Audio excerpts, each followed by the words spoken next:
All right. All right. Is anybody out there? Is this audio coming through?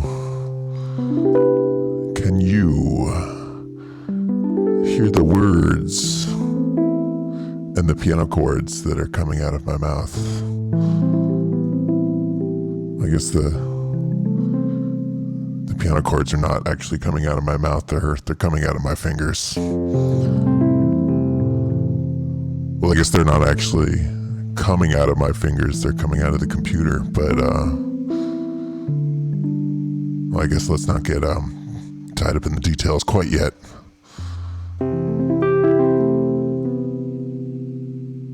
Just sort of want to check in with everybody, right? If you're listening to the stream,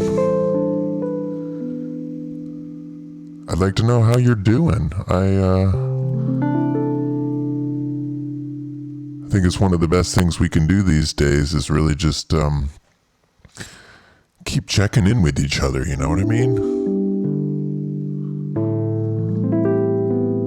Because that's really how they're getting us. That's how they're pushing everybody's energy down, is keeping us so separated, right? Where humankind has been pulled apart at its seams, and we're stuck struggling to find a balance in this new era. But humans are social creatures, you know. We really need each other to stay sane, to do our best work.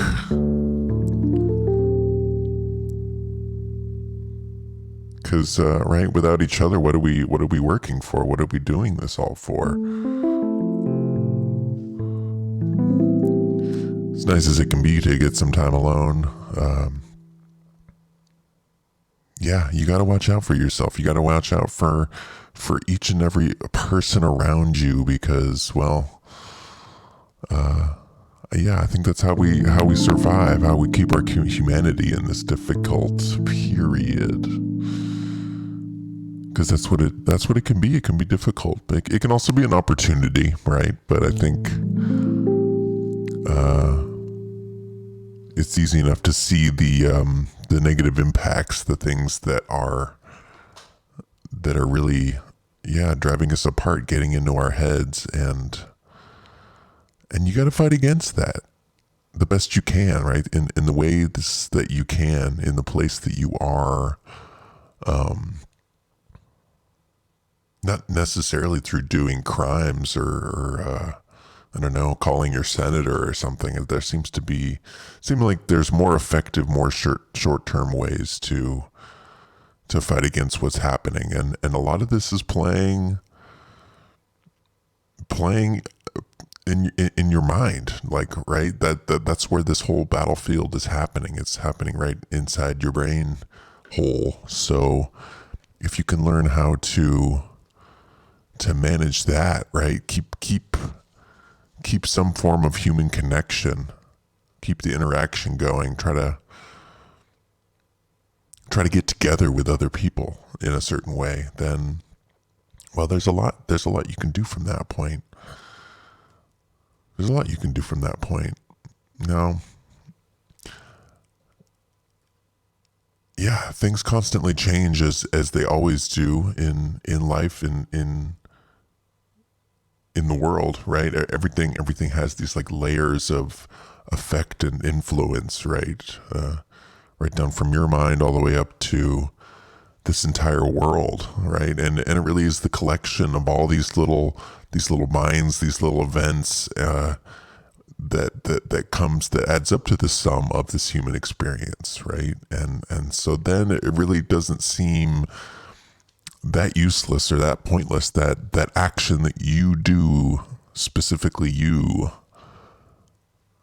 can have a huge effect, right? Because it does have this ripple effect. And if you're able to tap into something true, something real, there's a good chance that if you talk about it, that thing will resonate with other people and be passed along.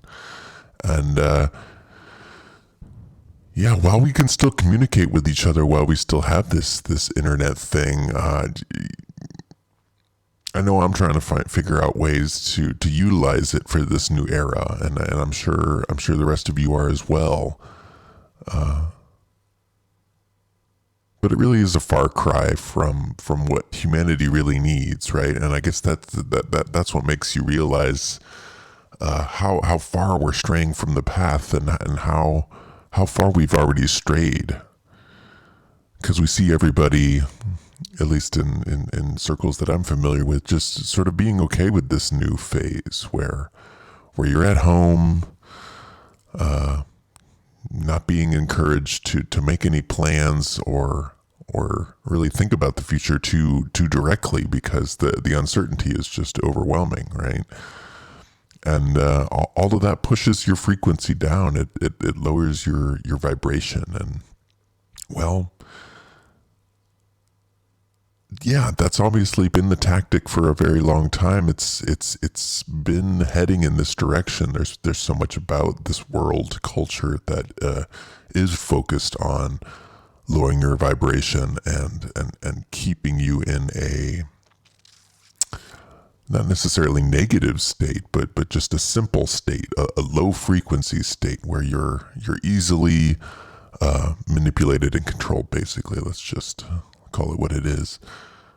And I guess as we're going through this life and living it seems hard to look outside of that box that you're currently in, right? But obviously now in this new phase, we're in a new box. So the box has been made much smaller than it already was, right? And it's not that we're truly in a prison quite yet, right? You have your own agency still. You can go outside. You can move around, right? Not everything is completely traced at this point, and I think right, you definitely have to enjoy the freedoms that you currently still have, right? Because I think this whole event, everything that's been happening, is also made me realize that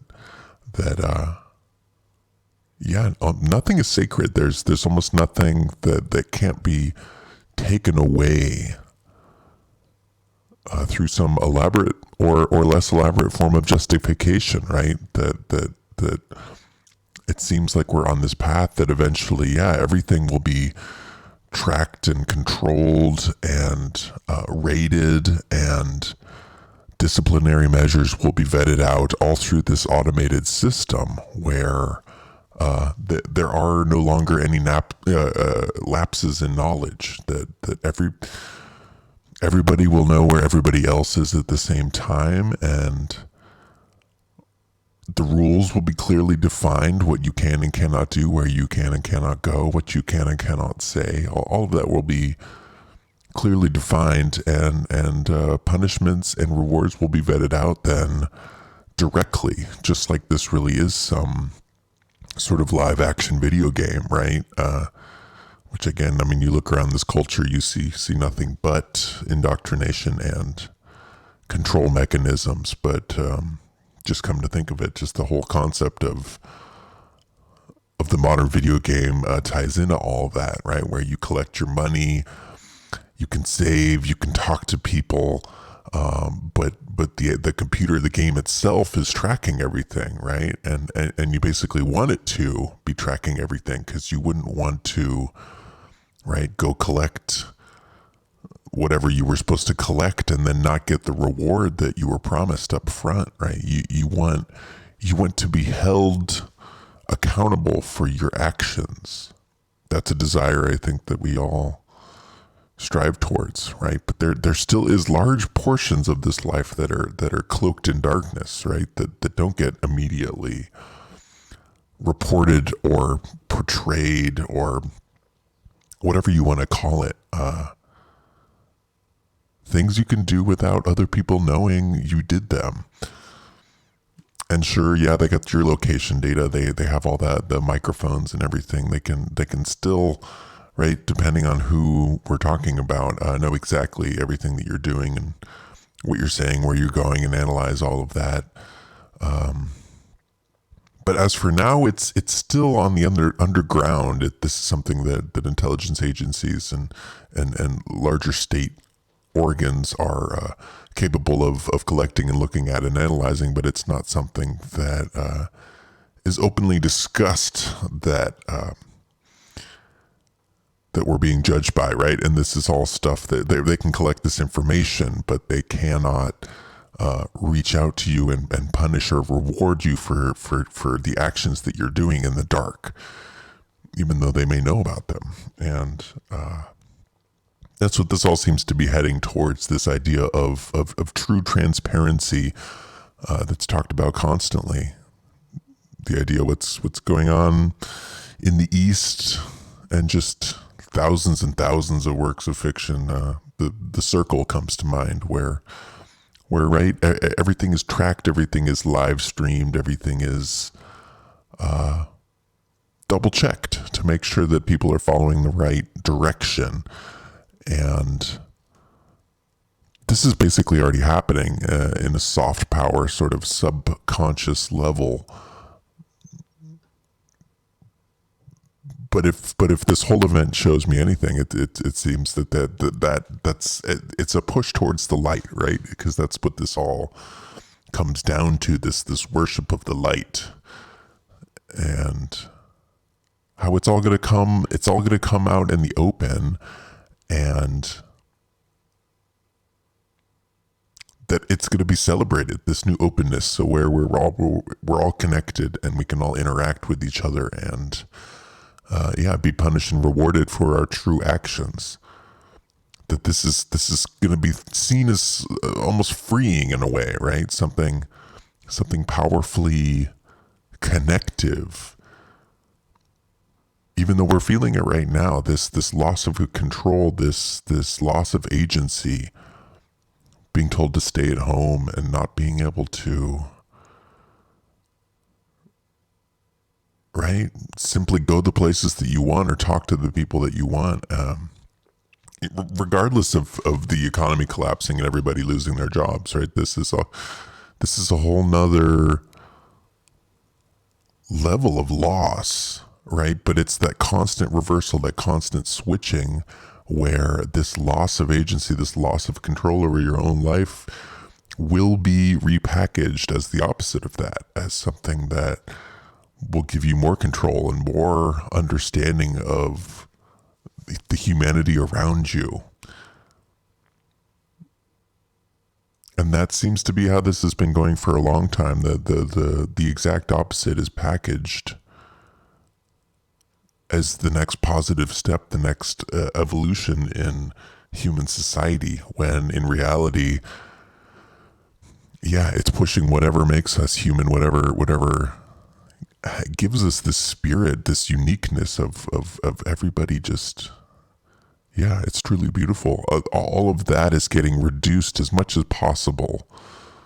So, right, it's obvious why there's all these people and they need to be much easierly controlled and corralled, and especially with the things that seem to be on the horizon, the natural disasters and whatever is going on with the sun, as that all starts to come down. Well, obviously you're going to need more accurate and quicker modes of control. Be it, right, sending the people back inside, or sending them to the proper camps, right? Thinking of all these different major disasters that could happen, and that will be happening, and right, the evolution of disease and all that kind of stuff, how they will need to be able to move large amounts of people around efficiently, and not have the entire system collapse in and on itself, right? Because a lot of this obviously does seem like very controlled demolition, as with all of this stuff. So it really doesn't feel like the system itself is in any dire state of collapse. At least that's my feeling right now, that all of this collapse that really is happening, it was coming, and they're finding a way to control it and direct it for their own uses. And that that is probably always going to be the case, right? Because these people just they're a step in front. They're a step out in front, and that's just how that works.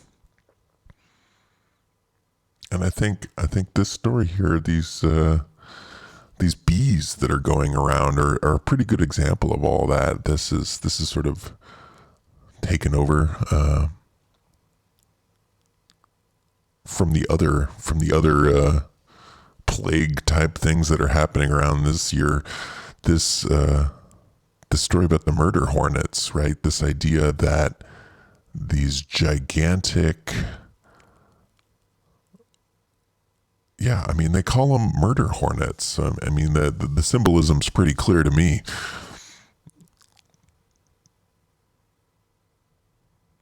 And I did hear something interesting today that according to our calendar, I can't remember the Gregorian or the Julian, but the one that we're following, it's 2020, but in the other one, it's 2012. And there's always been all this talk of what's going to happen in 2012 and the plagues and the end of the world and all that kind of stuff. And it really is hard to not pick up on those feelings, this idea of the apocalypse, the doomsday, when all these things are coming to pass, right? But again, as with all of these things, this concept of the games within games, that maybe even the apocalypse itself,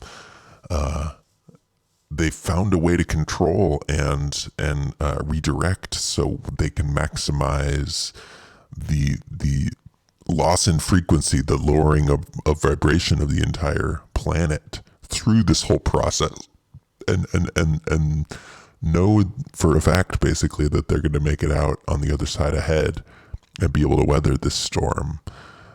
If that was the case, then yeah, of course it would be all about these symbols and these concepts and drilling into the minds of the entire populace what this is all about, right? And it's already a lot of talk with the virus about how this is, again, humanity's fault for overpopulating and aggressively destroying this planet, and that it's the planet fighting back. And this story that with the murder hornets ties into that as well, right? There's obviously something very scary about this whole concept, right? And because these are not your average hornets. These can be sometimes lethal. And I guess I was reading through, I guess they haven't really seen quite that many yet.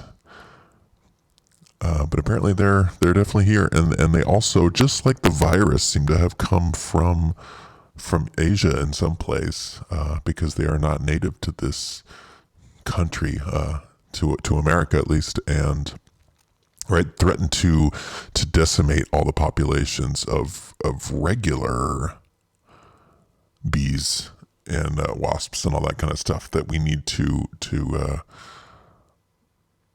pollinate everything, basically. And there's already been, again, right, it's these constant cover-ups, right? They're obviously going to push this hard to provide a reason for the colony collapse that is already well underway all over the world, right? Through pesticide use and other just general ecology collapsing things that we've been doing all over this planet. And right, if that already wasn't sort of targeted enough towards your guilt shame center, then, well, I don't know. I'm trying to figure out why they are repackaging it as such. These bees basically go in and take over other nests, right? With queens that can grow up to 2 inches long, Asian giant hornets can use mandibles shaped like spiked shark fins. I don't know, right? I'm constantly wondering why they use this language to wipe out a honeybee hive in a matter of hours, decapitating the bees and flying away with the thoraxes to feed their young. For larger targets, the hornet's potent venom is stinger long enough to puncture a beekeeping suit. Right, so apparently it's painful to get stung by these things. Right, but just like with the food the food system collapsing. This definitely just feels like, well, what can you call it? Just another cover story for what's already been underway. Right, the supply chain was already showing weak signs of collapse, and right then the virus comes to the rescue and disrupts all those supply chains already much more than they already were, and all of a sudden there isn't really a thought of a global food shortage or potential problems there with the growing seasons and all that. It's all directed back towards the virus and what's going on there, and then the next thought is how to solve these problems, right? And a lot of it has to do with what I was talking about before with locking down everything, basically, because as with the virus, the idea was that these bees, right? They didn't just fly over here on their own from Asia. They came through shoddy, porous holes in the borders, and if somehow everything was more controlled and had tighter regulations, then these bees never would have gotten over to America and wouldn't be threatening to collapse everything going on with the honeybee, right? And I've been looking through these articles. There obviously is no, and as with all these things, there's no real explanation here, right? You check this out, you get a couple paragraphs, and right, this is just the RSS feed, but still, right? You get a couple paragraphs, vaguely researched with a couple links to other articles saying basically the same thing, and no attempt made to explain the wider situation, the wider implications of what's going down here. What we should be thinking about with the next stages of colony collapse, and how all of this has to do with our food supply, basically, right? Obviously sad for the bees and could be a little painful, and murder hornets is a really scary phrase, but right, the actual wider implications, the idea of what this is gonna release, or what this is covering, right? Providing cover for, because that's what a lot of this news, this information is always about, is amplifying or providing cover for the true story that's lurking behind, right? So obviously food and the whole idea of bees in America, it's all just sort of changing and possibly collapsing under its own weight without these murder bees being called upon, but now with them in the picture, right? It's basically, it's the scapegoat. They're the fall guys for this whole thing, and just getting that word out into everybody's minds, this murder, this idea of murder, and that we're to blame basically for these murder hornets arriving here and then murdering everything. You get that idea of murder, that bloody flavor in your mind, and it's a powerful symbol, just like all of these other symbols. And with the right resources and ideas, right, the right execution, you can really start to change how people's brains work by the targeted execution of these stories. And I guess that's sort of why I started doing this channel, and what's constantly still interesting me. It's worth talking about, finding a way to talk about it. But as with all of these waves, these approaches, these trends, right? We see again a further lockdown of the information flow. We see these major channels, right, here getting deleted, getting called out and removed. And just like with all the previous waves of big creators getting deplatformed and made to flee, well, it has this chilling effect to the people that were maybe wanted to speak out, before maybe considering starting a channel or starting some sort of, right, whatever that person wants to do. They might read this article and get scared, get a little worried, and think that, well, if they're going to take down this huge guy's account, then what's to stop them from messing with me if I start to get any sort of traction, right? It's almost a guarantee that if you rise to prominence, talking about things that are not on the list, right? Or if you're talking specifically about things that are on that bad list, then they're going to come for you. It's just a matter of time.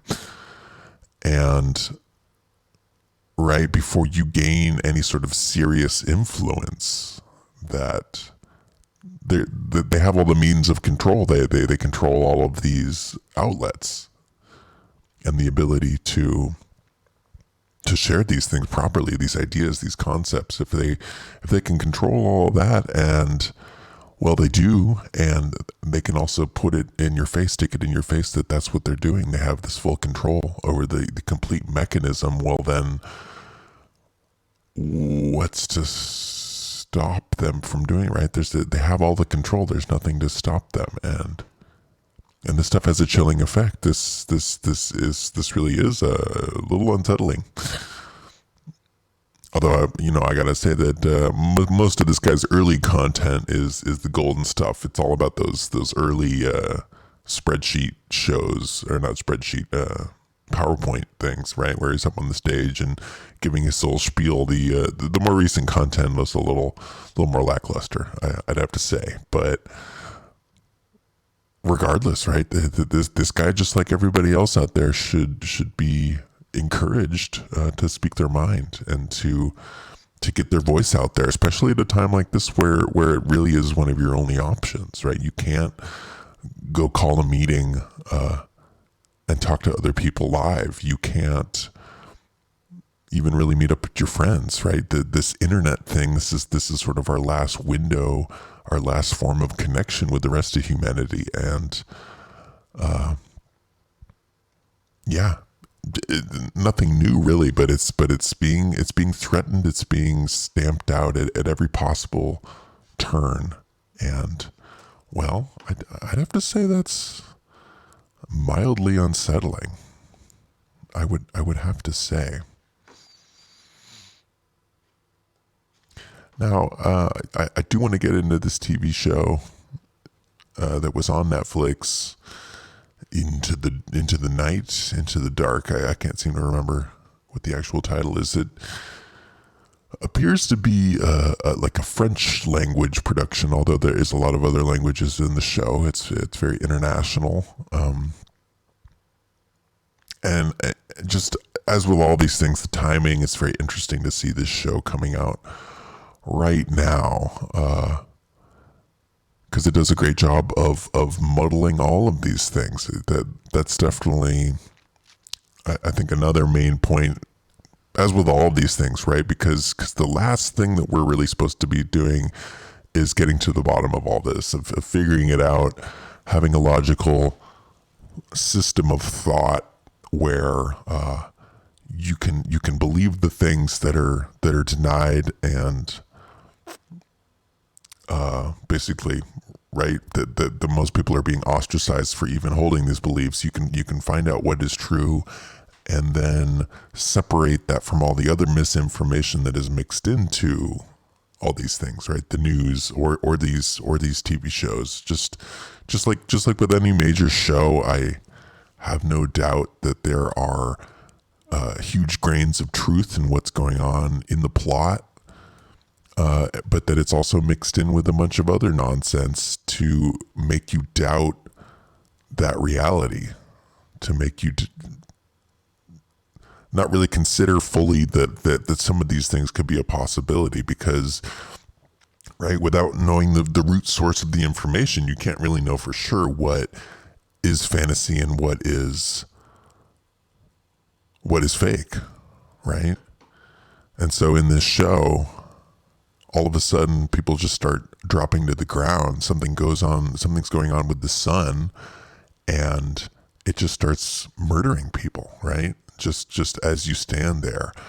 And it's quickly realized that this has something to do with the higher frequencies of the sun, because it's able to go through buildings and other sort of barriers and still just kill you. And right, obviously this is not something that you want. This is not something that you want to be killed by the sun. We're having a little glitch there. It's just a little slight glitch. And I really do, I want to get into this show. I really want to get into it. I do. But I also can't seem to keep myself from singing during the outro music. That's right, we're approaching the 33 mark. It's coming in a couple seconds. But I still wanna talk about the rest of the show after that. Just hold on a second. Hold on.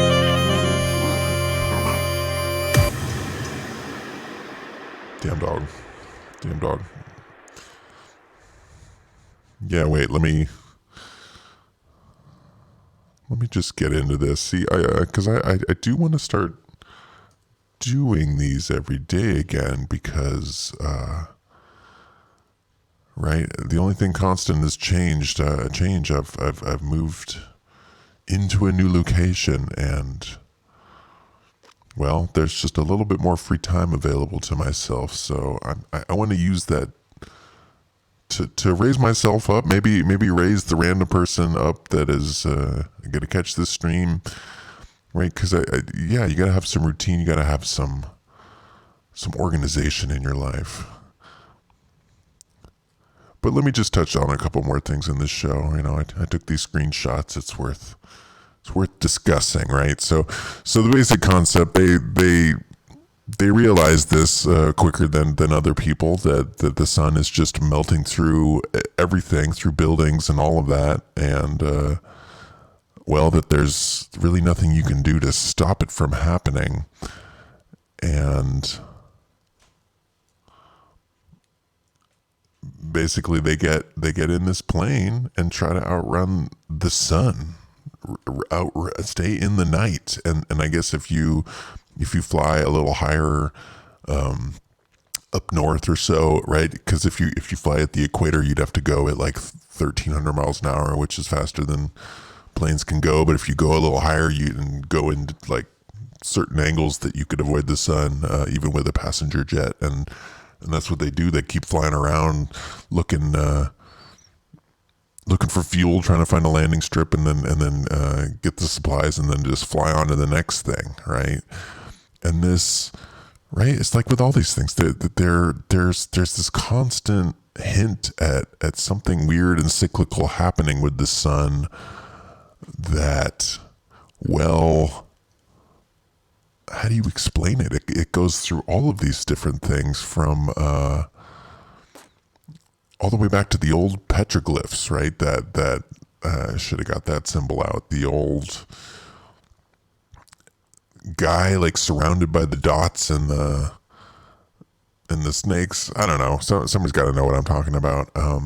But these drawings, this concept of what's going on up in space, that right, who knows exactly what's going on up there in space, but it seems to have been obfuscated and redirected, and right at this point I'm really not sure what's going on up above our heads, but I do know that this idea, this concept, this symbol of the cyclical disaster that befalls this entire planet, and that it has something to do with the solar output, the activity in the sun, that there's just something that goes weird there every I don't know, it's hard to say, 12,000 years, 120,000 years, but that it always comes back, and that, right, society in its current organization is basically not set up for that, to survive that properly. And that a lot of this indoctrination, everything that's going down now, from the virus to well, everything, that it's sort of preparing us to cope with, and but also be like maximum freaked out by this event that's going to happen, right? And that's sort of the choice that, right, back it up, say for example that you did know this was going to happen and you were in a major position of power. Would you tell everybody, yeah, like the planet is totally fucked, and that if you're anywhere near sunlight on this day and this hour, that you will be instantly fried, and there's no chance of survival. It's a microwave beam, right? That's the kind of thing, yeah, you probably wouldn't want people knowing about that. It would cause mass panic and cause the system to collapse maybe a little faster than you want. So it's maybe gonna be a little hush hush, right? So and that's the constant game we're playing here. Okay, say maybe there's a possibility that this really happened, that there's some variation of, right, we got NATO here, of NATO figuring out what's going on and then not telling everybody, right? That's how this show gets going. This Italian guy, who I guess was just a guard or somebody hanging out at NATO, overheard this conversation that basically the planet's coming to an end, and that you got to stay in the night, otherwise you're Dunzo Washington. And so, right, this guy jumps on the first plane he can and hijacks it, and tells them to fly into the night. And I mean, there's a lot of great actors. It's definitely a very European production, attempting to do this American style, high drama, high pressure, sort of adventure plot. So a little bit of that falls flat. It just obviously isn't the same level of experience creating this tension, creating these atmospheres. But it's still very well done, I would say. And there are some good actors. It's just a little over the top, right? But say, for example, that NATO really did know something about what was going on, right? So this guy overhears what's happening at NATO. And did they say what was causing this sun death, right? That's what they call it in this. It's all these words, these negative, downward-facing words, right? Murder hornets, sun death. It all just goes into your brainstem and adds. Well, it doesn't add. It takes away from the vibration. It slows everything down. It makes you think of murder and death and horror, and it has a cumulative effect. That's basically what I'm saying, right? If you hear about the murder hornets once, then you might laugh to yourself thinking about a bee with a knife, like stabbing somebody. But you hear it over and over again, and it'll lower your vibration. There's no way of getting around that. And that's what these people on the plane come to, that conclusion as well, right? That this information is too dangerous. There's no need to tell them about the sun, what's going on up there. It's just going to cause a panic. There's no need to tell them about the sun. And the whole time I'm watching this, right? I just can't get it out of my head that, right, in reality, in our non-TV Netflix world, what is going on with the sun? I've heard whisperings of the grand solar minimum, or a solar flare, some sort of CME mass ejection, right? All of this has been hinted at and talked about in small and large circles. And so the possibility is definitely there that something would happen. It obviously seems very complex science, so how to be able to predict that anything would happen on any certain given day, I think that's maybe why we're seeing this whole event be so sloppy, this staggered rollout, because right, maybe they have their instruments, they have their findings, but they may not know exactly what day, what hour this, and what country this is all coming to. And until that moment, I guess it's better just to keep it quiet, because yeah, that just wouldn't go very well. I can see it from their point of view, that if you said, okay, well, in the next coming months, there's going to be a laser beam from the sun that's going to kill everybody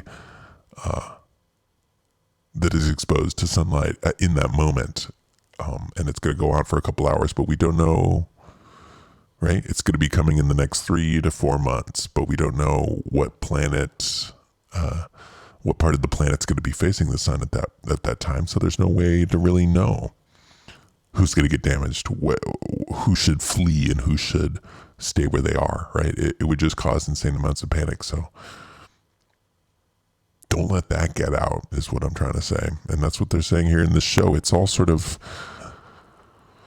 recursive confirming of these ideas, these concepts that, right, once they do tell us something's up with the sun, that we'll subconsciously understand why they didn't tell us sooner. It'll just cause a panic.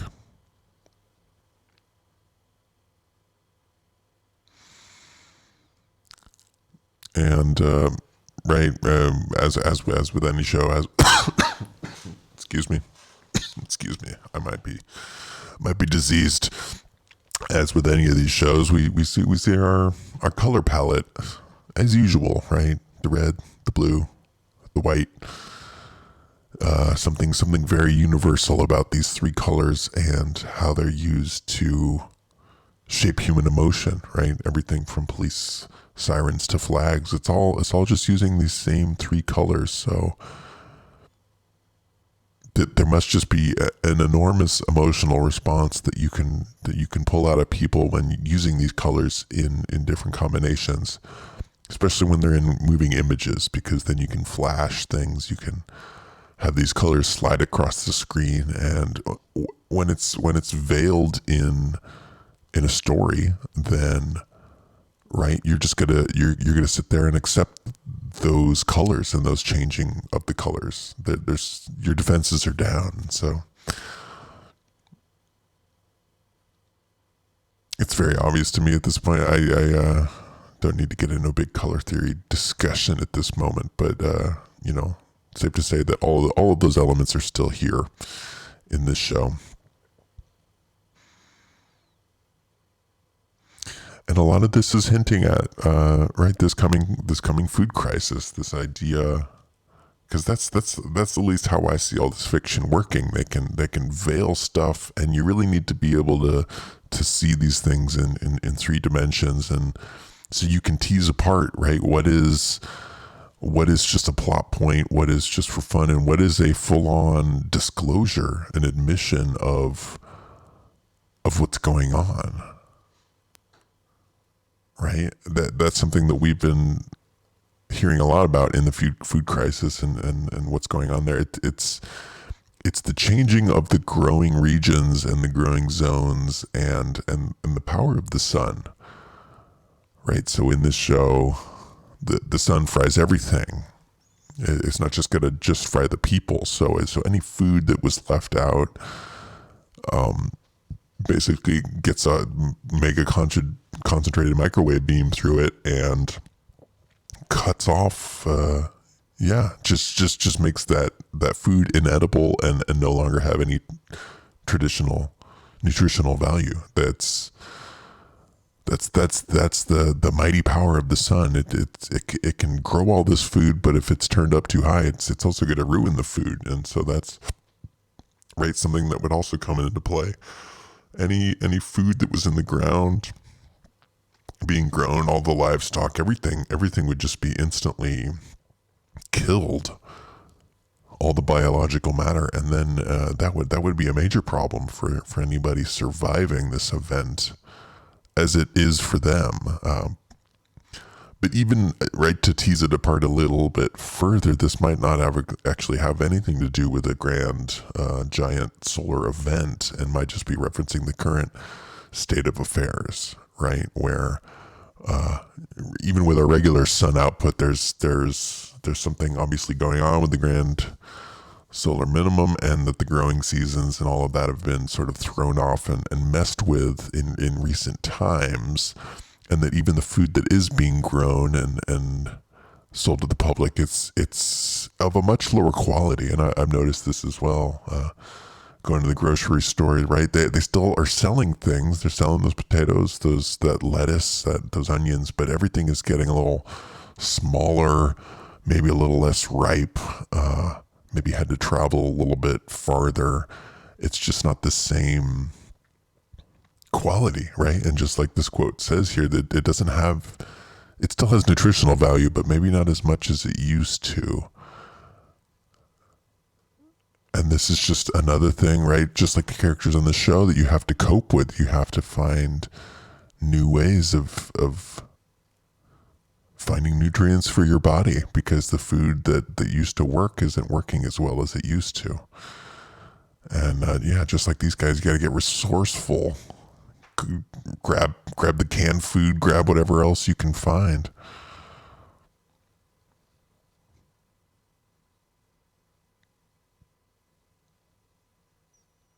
But our emotional response is guided through all this stuff, just like he's saying here. That can't be good.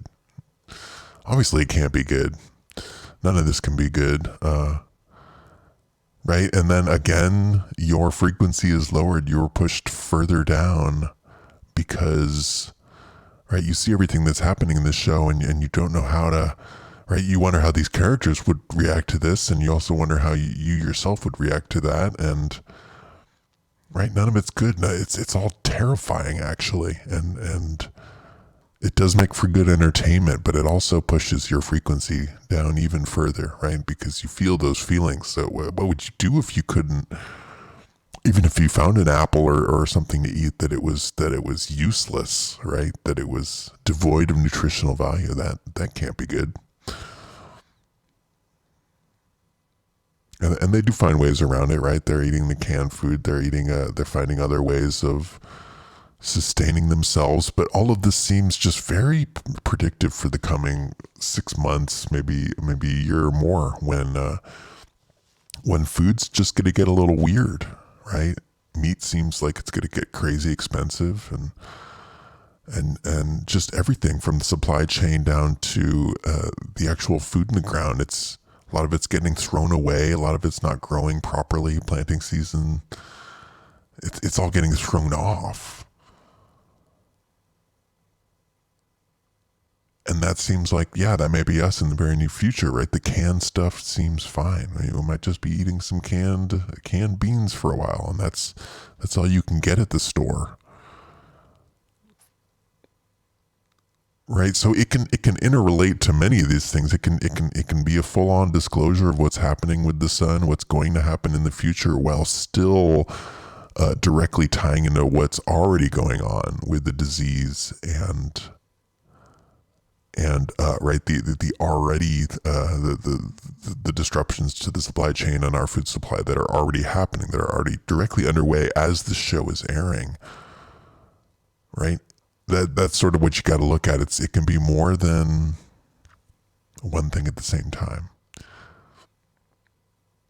But this concept being inserted here, right in this show, just like with the rest of these things, we're gonna starve. There's gonna be food issues.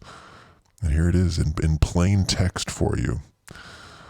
And this, I had to pull this because it's just so timely, and that's how these shows connect to us and connect to the moment and resonate with us, right? Everything's happening so fast, we don't have time to process, and that really sums it up, basically.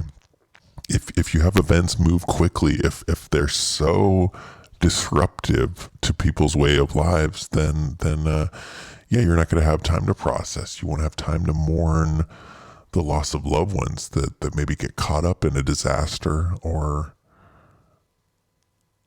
anything else, right? It's critical to how this is all playing out, that things are happening so quickly, and the pain is so intense that, yeah, people just don't have time to process. They're not capable of emotionally mapping this out this fast because, right, it's all in your training. If we've gone through so many generations of a slower pace, and instantly everything is at this murder hornet breakneck, then yeah, people aren't going to be able to process. And the knowledge of that fact is going to be able to, in the right hands, will be wielded as a weapon against humanity because, right, that's just basic psychology, human makeup that, right, you change the rules too quickly, people are going to be disoriented. They're not going to be able to keep up. And, right, that's when you can really convince them of certain stuff that maybe they weren't really willing to accept.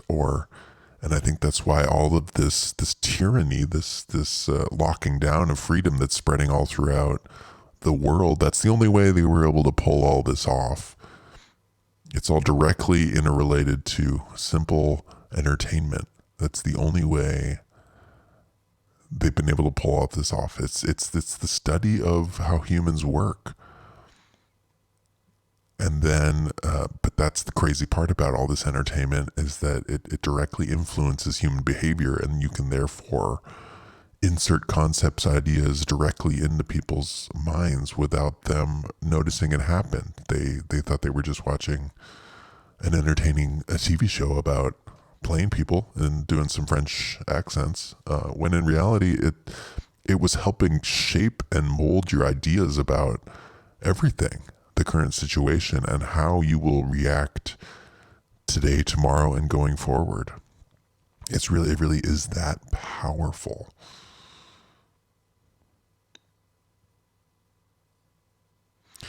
We've heard a lot about the pole shift, I think, depending on the circles you operate in. There's often talk about the pole shifting on the planet, on Earth, not as opposed to the sun, and how this is inevitable, it's coming soon, and that it's long overdue, basically, at this point. They flip this concept by talking about the shifting polarity of the sun, which right, I have to do a little more research. It could also be very all interrelated, but, well, there seems to be some real truth there. When this pole shift happens, it seems to already be happening. What's going to go down there? And how does this all tie in with what's going on in the world?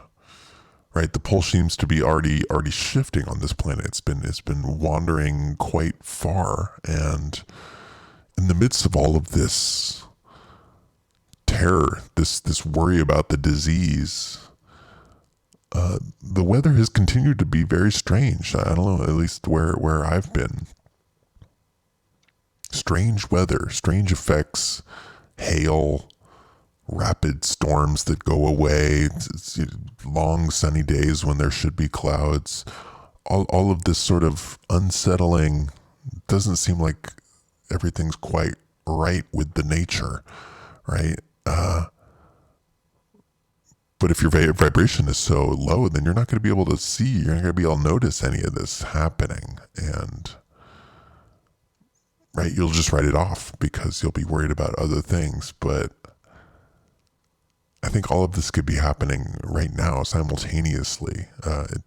It's allowed to be complex, right? It's allowed to be more complex. The world is allowed to be more complex than you can hold in your mind, basically. It does not owe it to any single human here to be understandable on all levels by humans. The universe doesn't owe you that.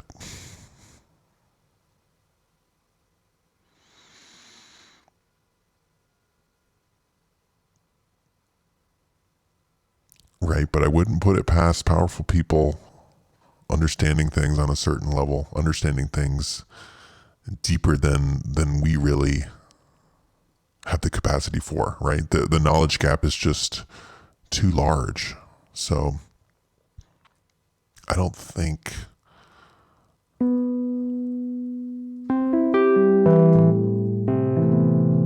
we really get it all. I don't think we can. I don't even think those powerful people that think they get a lot of it,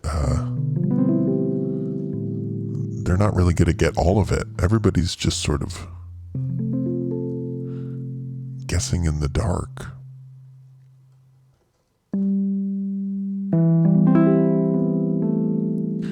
I guess that's what we have to look forward to, but you can always armor up your mind, I think, and try to be discerning, right? Try to not let these things shoot directly to your emotional center. And when you see important concepts like this presented over and over again, right? The idea of the sun, something going on with the sun, some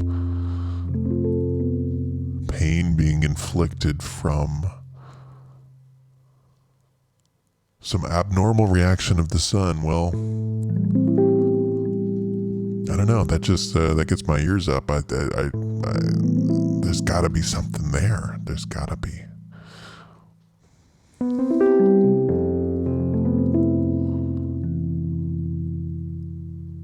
It's a pole reversal.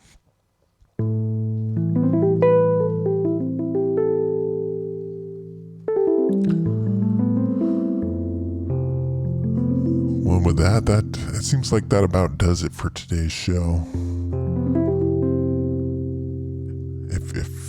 If you've been with me this whole time, well, I honestly appreciate that. Thanks for taking the time to hang out and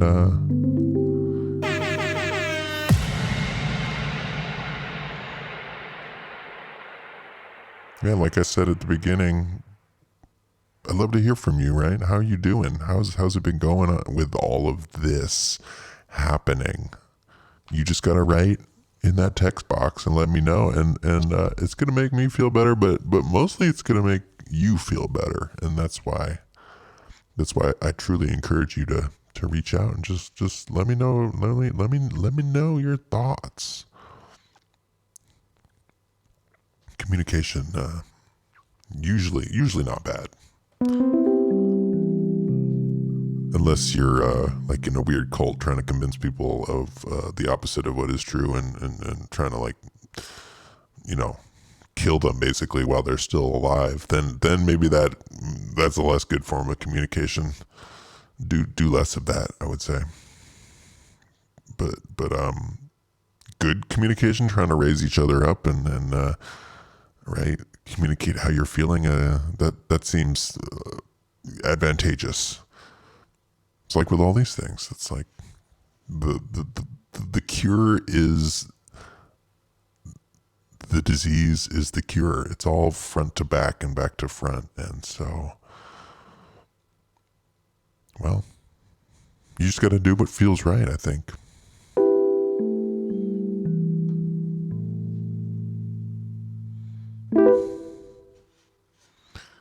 Have a good night, a good day, a good time. I don't know. We'll see you soon.